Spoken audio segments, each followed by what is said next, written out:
Halo, Halo, halo, ada suara Bapak? ya Dengar, Pak, ada dengar. Pak. Dengar. Dengar, Pak. Sudah bisa dimulai ya, anak-anak semua? Bisa, Pak.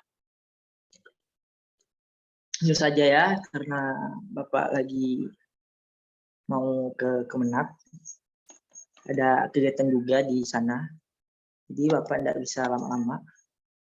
Tentu saja ya, mungkin kita hanya membahas materi minggu lalu, memperjelas sedikit tentang aspek-aspek keislaman dalam konteks, aspek-aspek keagamaan dalam konteks keislaman. Jadi langsung saja, bismillahirrahmanirrahim. Assalamualaikum warahmatullahi wabarakatuh. Waalaikumsalam warahmatullahi wabarakatuh. Warahmatullahi wabarakatuh. Oke, alhamdulillahirrahmanirrahim. Assalatu wassalamu ala asrofil anbiya wal mursalin sayyidina wa maulana Muhammadin wa ala alihi washabihi ajmain. Allahumma sholli ala sayyidina Muhammad. Allahumma sholli wa sallim wa barik alaihi. Langsung saja Bapak absen untuk hari ini. Atas nama Putri Amalia Nurmizan hadir. Hadir, Pak. Oke. Atas nama Nada Mawarni hadir. Hadir, Pak. Anita Wahyu Purbusari hadir. Hadir, Pak. Selvi Agustin hadir. Hadir, Pak.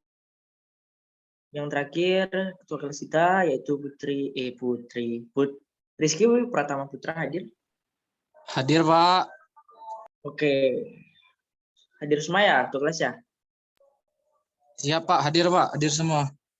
Langsung saja.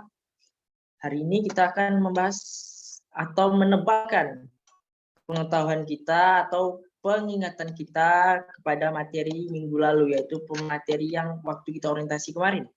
Apakah masih ada yang ingat, kawan-kawan? Apa yang kita bahas minggu kemarin? Ada yang ingat? Boleh bicara?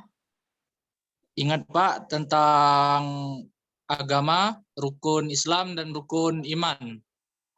Oke, baik Rizky, bagus sekali. Ya, gitu. Kemarin ada yang tidak masuk ya? Anita tidak masuk ya kemarin ya, Rizky ya? Anita. Oh iya, kemarin pas waktu orientasi Anita tidak masuk. Boleh diperkenalkan diri dulu kepada Anita Wahyu Purbusari. Alamat, tempat, tanggal lahir, hobi, dan cita-cita. Anita, boleh hidupkan videonya, Anita?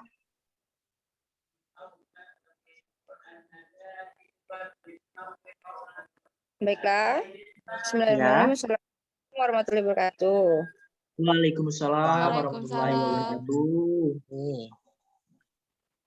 Perkenalkan, nama saya Anita Wahyu Purbusari, asal Jalan Gusti Mahmud, Reformasi 1.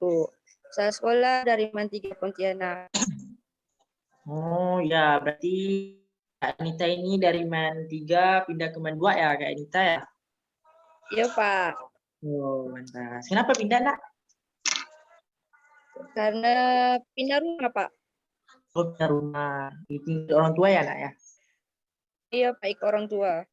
Oke, Anita Wahyu Purbusari ini Purbusari berasal dari Jawa ya? Jawa apa ya? Kamu orang Jawa ya? Iya, Pak, orang Jawa. Orang Jawa apa, Nak? Jawa Timur, Jawa Barat, Jawa Tengah, Jawa Selatan, Jawa Barat Daya, Jawa Tenggara, atau Jawa apa? Kebetulan saya Jawa Pontianak, orang tua juga Jawa Pontianak, Pak. Oh, berarti bukan Jawa asli ya, Nak? Turun aja, Pak. Apa, Nak? Apa, Nak? Turunan Jawa aja, Pak. Oh, turunan Jawa. Oke, cita-cita dan hobi. Cita-citanya pengen jadi kayak Bapak, yaitu guru, dan hobinya sering membaca. Ya, bagus sekali. Orang yang punya cita-cita yang dari guru itu merupakan cita-cita yang sangat mulia ya, kawan-kawan semua, anak-anak semua. Karena apa? Akar dari setiap profesi itu berasal dan berawal dari guru. Guru ini sebagai akar dari profesi-profesi lain seperti dokter, polisi, dan aktivis mahasiswa atau yang lain-lain itu berasal dari guru, anak-anak ya. Semangat ya untuk meraih cita-cita. Halo? Ada suara, Bapak? Ada, Ada, Pak. Mak. Kok tidak didulikan Bapak ngomong ya? Menyimak, Pak. Oh ya, Rizky ini sepertinya sudah melaksanakan kontrak belajar kita, yaitu dibebaskan untuk makan dan minum. Ya, Pak, tidak Ya, bagi-bagi, tapi Pak. jangan makan itu ya. Jangan makan berat ya Rizky ya. Minum air jangan lupa. Maaf, Pak. Nggak apa-apa, nggak apa-apa. Bapak membebaskan dengan sebebas-bebasnya untuk kalian. Baik, langsung saja kita langsung ke materi kita yang kemarin. Masih ingat ya, Quran surah Al-Alaq ayat 1-5 yang berbunyi Bismillahirrahmanirrahim. Iqra bismi rabbikal ladzi khalaq. Khalaqal insana min 'alaq. Iqra wa rabbukal akram. Allazi 'allama bil qalam 'allama insana ma 'allama. Allazi 'allama insana ma lam ya'lam. Surahallahul aliyyul azim. Jadi Quran surah Al-Alaq ayat 1-5 itu merupakan surah yang pertama yang diturunkan kepada Allah melalui malaikat Jibril kepada Nabi Muhammad di Gua Hira. Turunnya Quran surah Al-Alaq ayat 1-5 itu memerintahkan kita untuk menuntut ilmu. Dan isi kandung surah Al-Alaq itu juga mempunyai arti, yaitu proses terciptanya manusia dari segumpal darah.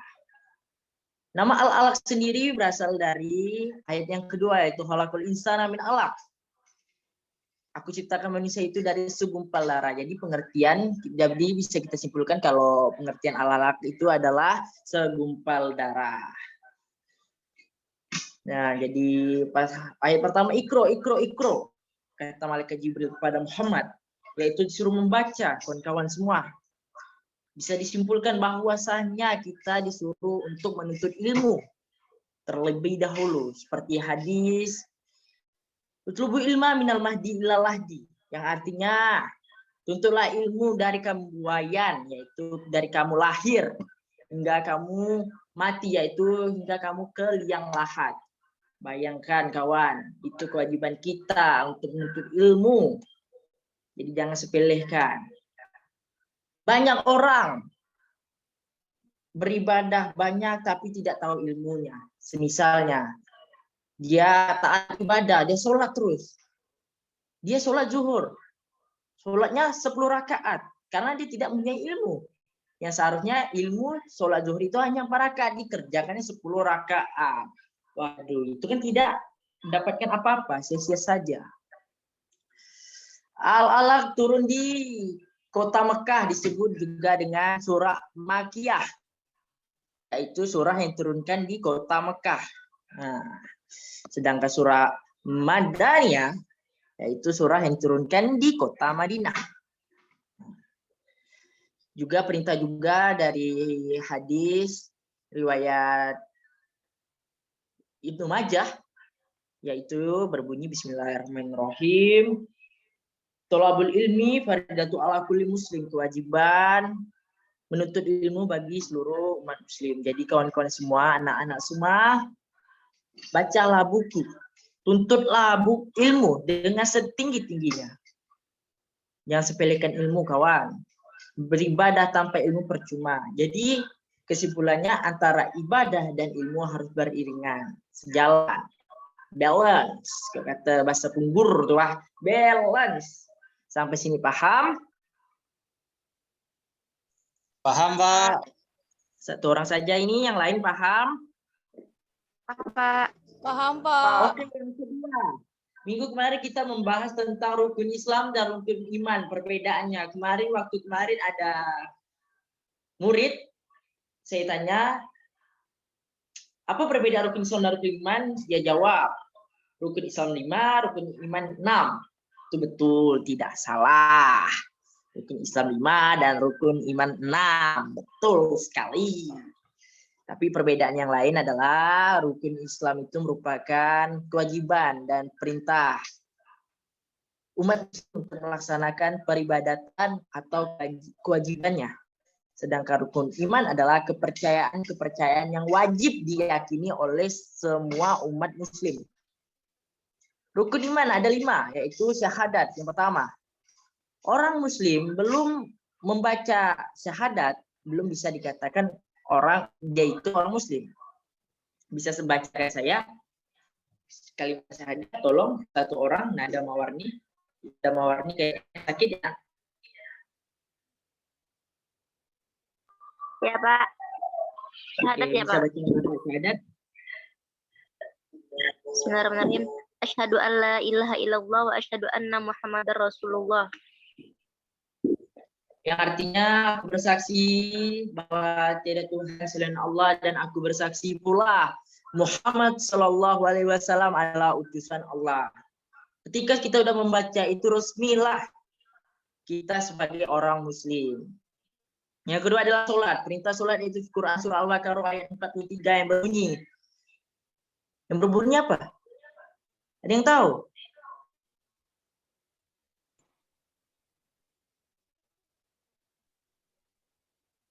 Iqamus shalah wa ta'u zakat. Wa aqimus sholata wa atu zakat. Betul. Dirikan sholat dan tunaikanlah zakat. Yang tiga adalah puasa. Puasa artinya menahan diri dari segala aspek kehawa nafsuan. Termasuk kita tidak boleh makan, minum, mencarot, nafsu. Tidak boleh, kawan-kawan. Ya, itu puasa.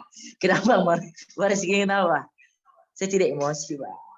Oke, Bapak langsung saja. Yang keempat adalah zakat. Zakat dikeluarkan setiap bulan Ramadan hingga terakhir, yaitu waktu sholat Idul Fitri. Itu sudah mempunyai hukum yaitu makruh atau mubah.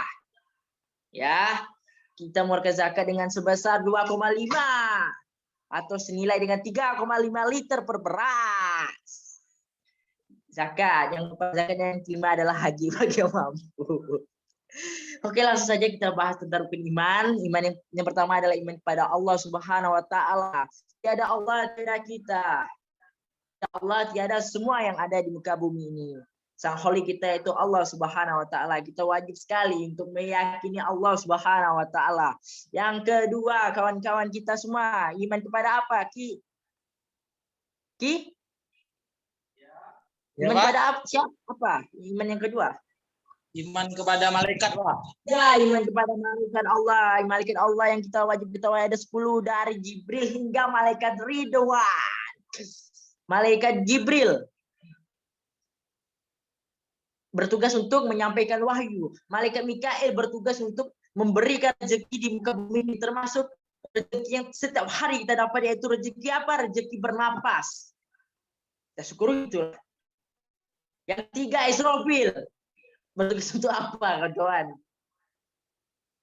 Meniup sangkakala. Israel bertugas untuk apa?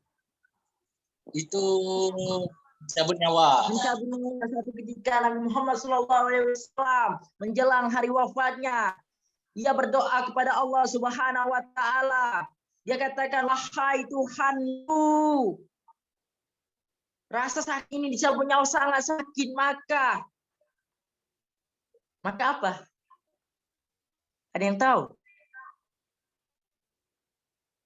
Maka ringankanlah kesakitan yang umatku rasakan nanti di kemudian hari.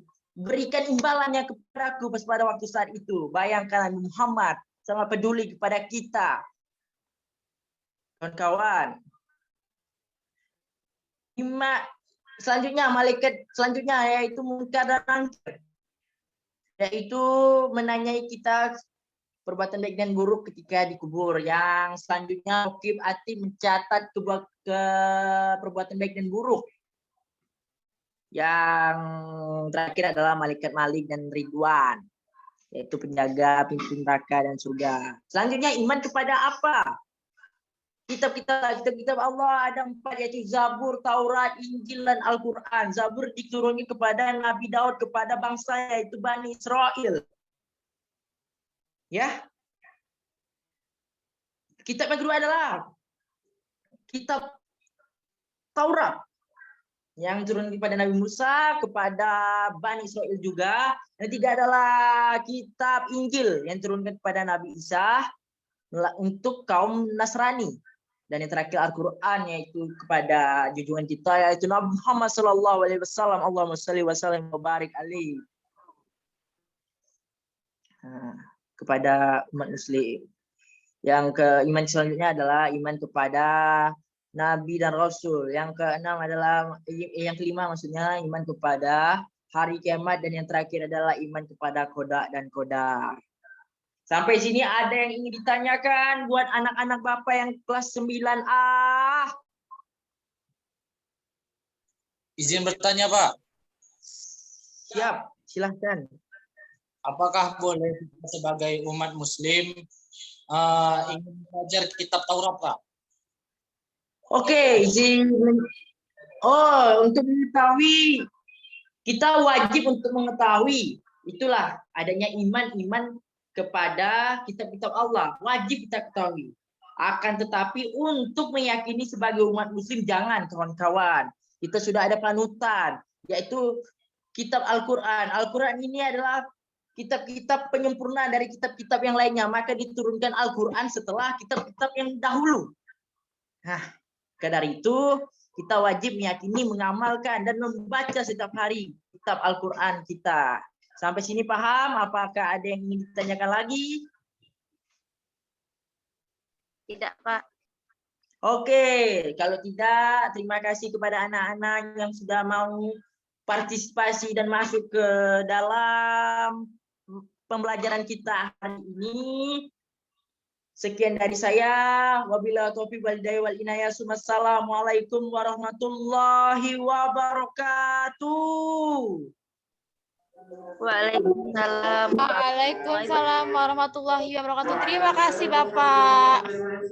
Oke, sama-sama. Terima kasih banyak, Bapak.